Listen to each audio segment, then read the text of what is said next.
इसका कुछ नहीं हो सकता। झल्लाते हुए मैथ की टीचर ज्योति, जो अभी क्लास लेकर आई थी, ने इस टेस्ट पेपर की कॉपी शिक्षकों के कॉमन रूम में मेरे सामने लगभग पटक दिया और गुस्से से मेरी तरफ देखकर बोली, आप कैसी क्लास टीचर हैं? आपके क्लास की एक बच्ची रागी कभी भी ठीक से पढ़ती नहीं है। ऐसे बच्चों के कारण क्लास के बाकी बच्चे भी बिगड़ सकते हैं और इससे स्कूल का रिजल्ट भी खराब होगा। आप तो नई नई स्कूल में आई हैं, आपको प्रिंसिपल मैडम से मिलकर इस बच्ची रागी की शिकायत करनी चाहिए।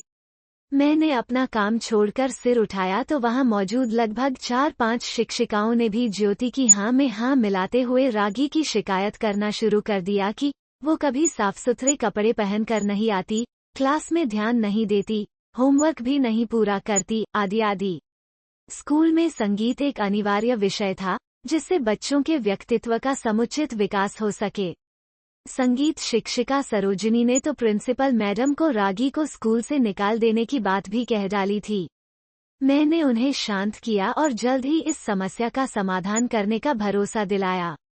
मेरे पति अरुण, जो कि एक बैंक में काम करते हैं, के बार बार ट्रांसफर होने के कारण मैं भी उनके साथ जगह जगह घूमती रहती थी और इसी बार बार ट्रांसफर के कारण हमने अपने 12 साल के इकलौते बेटे आदित्य का सैनिक स्कूल में एडमिशन करवा दिया था। अभी अरुण की पोस्टिंग झारखंड के एक छोटे से शहर गिरिडीह में थी। अरुण के बैंक जाने के बाद अपना मन लगाने के लिए मैंने शहर के एक प्रतिष्ठित स्कूल में इंग्लिश शिक्षिका के रूप में पिछले 10 दिनों से काम करना शुरू कर दिया था। एक सप्ताह में ही मेरी क्षमता को देखते हुए प्रिंसिपल मैडम ने मुझे कक्षा 5 के क्लास टीचर की जिम्मेदारी सौंप दी। पिछले 5 सालों से मैं विभिन्न स्कूलों में इंग्लिश पढ़ा रही थी। इससे पहले अरुण की पोस्टिंग आगरा के पास थी, तब मैंने वहां के एक स्कूल में 2 वर्ष तक उपाचार्य का भी काम किया था। रागी, जिसका पूरा नाम था रागिनी शर्मा है, अब मैं भी उसे पहचानने लगी हूँ। मेरी क्लास की एक 12 साल की बच्ची थी जो शायद ही किसी बात का कोई उत्तर देती थी। मेरी कक्षा में एक ऐसी स्टूडेंट, जिसके कपड़े शायद ठीक से धुले हों, शायद प्रेस भी नहीं होते थे, उसके बाल भी ठीक से संवरे नहीं होते थे, जूतों के लेश खुले। यही नहीं, पढ़ाई के दौरान भी उसका ध्यान कहीं और होता था। किसी के जोर से पुकारने पर वो चौंक कर देखती, मगर उसकी खाली खाली नजरों से साफ पता लगता रहता कि रागी शारीरिक रूप से कक्षा में उपस्थित होने के बावजूद मानसिक रूप से गायब है, यानी प्रेजेंट बॉडी अपसेट माइंड। शायद यही सब कारण रहे होंगे जिनसे धीरे धीरे सभी को रागी से नफरत सी होने लगी थी। मैंने यह भी महसूस किया कि क्लास में घुसते ही रागी सभी की आलोचना का निशाना बनने लगती। सब बुराई उदाहरण रागी के नाम पर दिए जाते, बच्चे उस पर खिलखिलाकर हंसते और मैडम उसको अपमानित करके संतोष प्राप्त करती। रागी ने, हालांकि, किसी बात का कभी कोई जवाब नहीं दिया था। मुझे वो एक बेजान पत्थर की तरह लगती थी। डांट, व्यंग्य और सजा के जवाब में वो बस अपनी भावनाओं से खाली नजरों से देखती और सिर झुका लेती। लगभग सभी टीचरों को अब उससे गंभीर नफरत हो चुकी थी। अगले ही हफ्ते पेरेंट टीचर मीटिंग में मैं उनके पिता से मिली, जो कि ट्रक ड्राइवर थे और महीने में 20-25 दिन बाहर ही रहते थे। रागी की देखभाल के लिए एक दूर की नानी को रखा था। मुझे समझ में आ गया था कि उसके पिता चाहकर भी कुछ खास नहीं कर सकते थे। पहला सेमेस्टर समाप्त हो गया और प्रोग्रेस रिपोर्ट बनाने का समय आया तो मैंने रागी की प्रगति रिपोर्ट लिखने से पहले उसकी पुरानी रिपोर्ट रागी की पिछली प्रोग्रेस रिपोर्ट देखी, जो कि सरोजिनी मैडम ने लिखी थी। उन्होंने लिखा था, रागी एक बिल्कुल ही अशिष्ट और निकम्मी स्टूडेंट है। मुझे नहीं लगता कि मैं उसकी प्रगति के बारे में कुछ लिख सकती हूँ। इस स्थिति में मैंने प्रिंसिपल मैडम से मिलने का निश्चय किया, जो कि अत्यंत ही अनुभवी और ज्ञानी महिला थीं। मेरी पूरी बात सुनकर उन्होंने रागी की 2 वर्ष पुरानी कक्षा 3 की प्रगति रिपोर्ट मंगवाकर मुझे दे दी और कहा कि उसकी इस वर्ष की रिपोर्ट लिखने के पहले इसे भी देख लो। मेरी नज़र जैसे उस रिपोर्ट में लिखे शब्दों पर पड़ी तो पलट के ध्यान से नाम पढ़ा तो पता लगा कि यह रागी की ही रिपोर्ट है। रिपोर्ट में टिप्पणी पढ़कर आश्चर्य की कोई सीमा न रही जब देखा कि रिपोर्ट उसकी तारीफों से भरी पड़ी है। रागी जैसा बुद्धिमान स्टूडेंट मैंने आज तक नहीं देखा। बेहद संवेदनशील स्टूडेंट है और अपने मित्रों व शिक्षक से बेहद लगाव रखती है। आगे यह भी लिखा था, अंतिम सेमेस्टर में भी रागी ने प्रथम स्थान प्राप्त कर लिया है।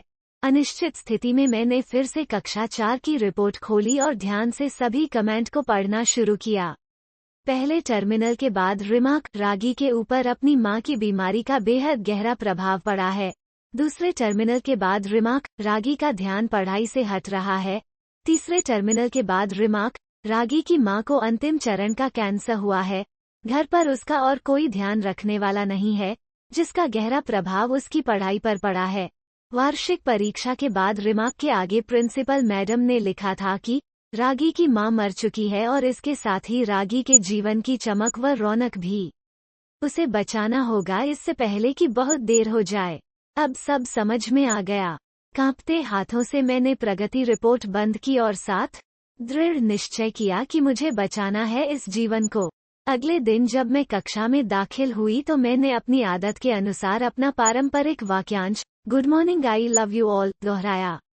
मैं झूठ बोल रही है थी क्योंकि इसी क्लास में बैठे एक विशेष बच्ची रागी के लिए जो प्यार आज अपने दिल में महसूस कर रही थी वो कक्षा में बैठे और किसी भी बच्चे से अधिक था। पढ़ाई के दौरान मैंने रोजाना की दिनचर्या की तरह एक सवाल रागी पर दागा और हमेशा की तरह उसने सिर झुका लिया। जब कुछ देर तक मुझ मैडम से डांट फटकार और सहपाठी सहयोगियों से हंसी की आवाज उसके कानों में न पड़ी तो उसने अचंभे में सिर उठाकर मेरी ओर देखा। अप्रत्याशित रूप से मैंने मुस्कुराते हुए रागी को अपने पास बुलाया और उसे सवाल का जवाब बताकर जबरन दोहराने के लिए कहा। रागी 3-4 बार की कोशिश के बाद आखिरकार बोल पड़ी। उसके जवाब देते ही मैंने न सिर्फ खुश होकर तालियां बजाईं बल्कि सभी बच्चों से भी बजवाईं। फिर तो यह दिनचर्या बन गई। मैं हर सवाल का जवाब अपने आप बताती और फिर उसकी खूब सराहना तारीफ करती। प्रत्येक अच्छा उदाहरण रागी के कारण दिया जाने लगा। धीरे धीरे रागी का खोया हुआ आत्मविश्वास बाहर आने लगा और अब मुझे सवाल के साथ जवाब बताने की जरूरत नहीं पड़ती। वो रोज बिना त्रुटि उत्तर देकर सभी को प्रभावित भी करती और नए नए सवाल पूछकर सबको हैरान भी करती। उसके बाल अब कुछ हद तक सुधरे हुए होते, कपड़े भी काफी हद तक साफ होते जिन्हें शायद उसे अब इसका ध्यान हो चला था। देखते ही देखते साल समाप्त हो गया और रागी ने कक्षा में दूसरा स्थान हासिल कर कक्षा 5वीं पास कर लिया, यानी अब दूसरी जगह मिडिल स्कूल में दाखिले के लिए तैयार थी। कक्षा 5वीं के विदाई समारोह में सभी बच्चे सभी शिक्षिकाओं के लिए सुंदर सुंदर उपहार लेकर आए थे। मेरी टेबल पर भी इन खूबसूरती पैक हुए उपहारों में एक छोटा सा लेकिन सलीके से पैक हुआ भी एक उपहार पड़ा था। बच्चे उस छोटे उपहार को देखकर मन ही मन मुस्कुरा रहे थे और चुपके चुपके रागी की ओर देख रहे थे और रागी आंखों के कोने से मेरी तरफ देख रही थी। मैंने उपहार के इस छोटे से पहाड़ में से लपककर रागी वाले उपहार को निकाला, खोल कर देखा तो उसके अंदर महिलाओं द्वारा इस्तेमाल करने वाली इत्र की आधी इस्तेमाल की हुई शीशी और हाथ में पहनने वाला एक बड़ा सा कड़ा कंगन था जिसके ज्यादातर मोती झड़ चुके थे।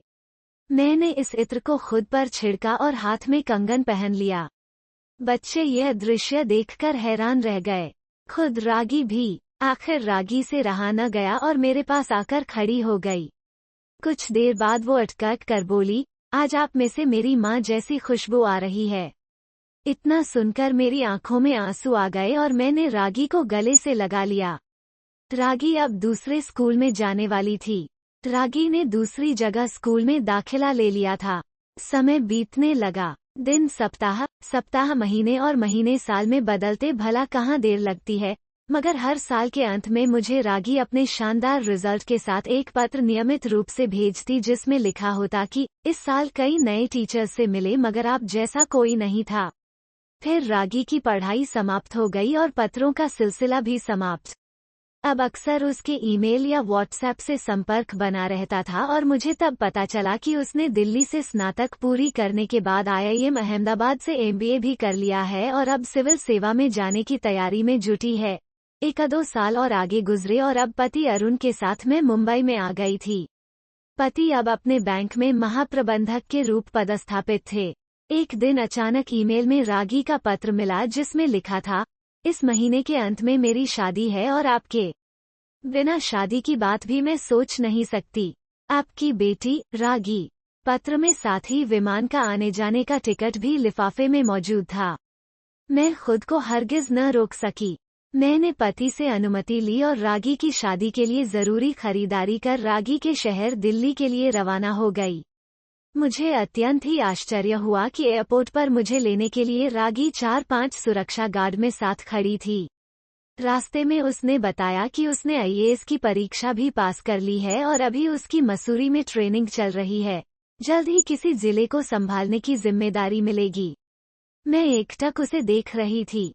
कहाँ गुमसुम अपनी क्लास में चुप चुप बैठने वाली रागी और कहाँ ये आत्मविश्वास से भरी रागिनी शर्मा।